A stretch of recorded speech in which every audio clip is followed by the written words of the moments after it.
Assalamualaikum warahmatullahi wabarakatuh. Waalaikumsalam warahmatullahi wabarakatuh. Halo guys, kembali lagi di podcast IPA Dasar kami. Welcome to perkenalan diri.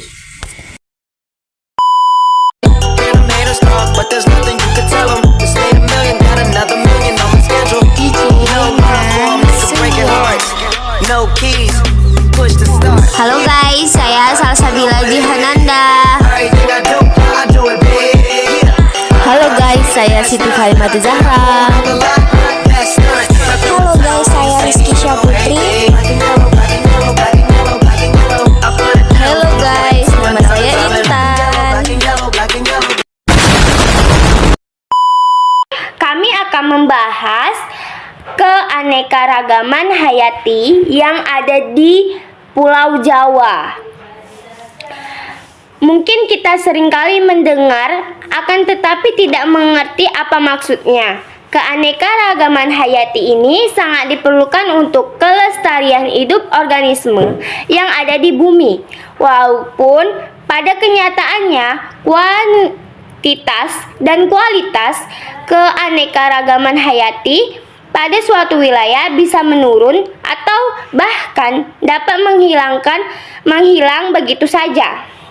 Keanekaragaman hayati merupakan variasi organisme yang hidup dan memiliki 3 bagian tingkatan, yakni gen, spesies, dan ekosistem. Nah, dalam artikel ini kita akan coba mengulas mengenai keanekaragaman hayati lebih detailnya lagi. Mungkin teman saya akan memberi contohnya. Baik, terima kasih kepada Kakak Jihan. Saya ingin melanjuti. Pertama, tadi kan ada 3 tingkatan. Di sini saya ingin menjelaskan tentang tingkatan gen. Keanekaragaman tingkatan ini disebabkan variasi gen atau struktur gen dalam suatu spesies makhluk hidup. Gen sendiri merupakan faktor pembawa sifat keturunan yang dapat dijumpai di dalam kromosom. Setiap susunan gen akan memberi penampakan baik anatomi ataupun fisikologi pada setiap organisme.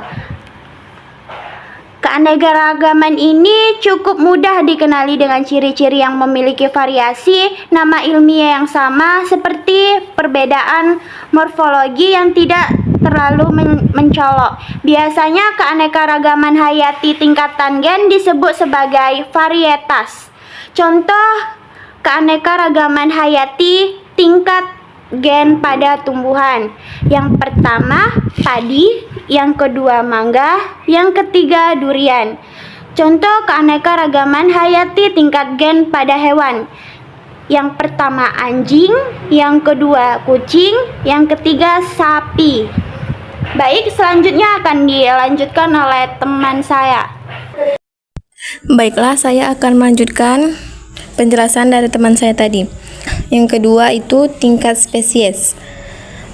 Keanekaragaman satu ini dapat ditemukan pada komunikasi atau kelompok berbagai spesies makhluk hidup dalam genus atau famili yang sama di suatu tempat, biasanya semakin jauh dari kehidupan manusia. Keanekaragaman tingkat spesies pun semakin tinggi, misalnya di hutan. Contoh keanekaragaman hayati tingkat spesies pada tumbuhan yaitu tingkat genus. Genus citrus misalnya pada jeruk bali, jeruk nipis, dan jeruk manis.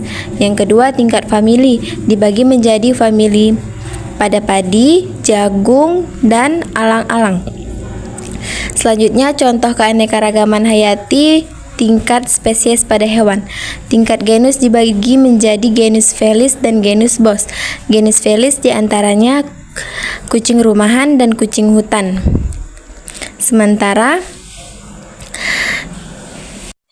tingkat Bos yaitu contohnya sapi punuk, sapi Indonesia, dan sapi Eropa. Baiklah, selanjutnya akan disampaikan oleh teman saya yaitu Intan. Saya ingin melanjutkan penjelasan dari teman saya yang menjelaskan tentang tingkatan spesies, dan saya menjelaskan tentang tingkatan ekosistem.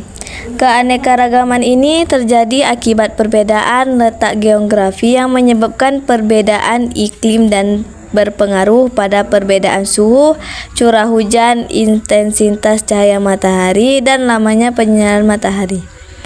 Ada beberapa contoh keragaman hayati tingkat ekosistem. Yang pertama, ekosistem lumut yang terletak di wilayah sekitar puncak gunung atau di daerah dingin sekitaran kutub dan didominasi oleh tumbuhan lumut. Yang kedua, ekosistem hutan konifer yang didominasi oleh tumbuhan yang berdaun seperti jamur, misalnya pinus atau cemara, yang di dalamnya terdapat hewan yang salah satunya beruang. Yang ketiga, ekosistem hutan hujan tropis yang ditumbuhi beragam pohon, liana, dan epifit. Yang keempat, ekosistem padang rumput yang terdapat di wilayah kering di ketinggian sekitar 4000 mdpl dan didominasi oleh rumput-rumputan.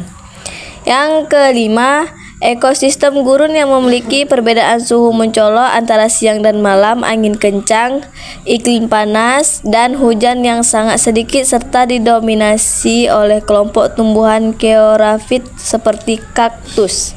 Yang keenam, ekosistem pantai yang didominasi oleh formasi Paskeprea dan Brigtonia berbentuk perdu atau pohon.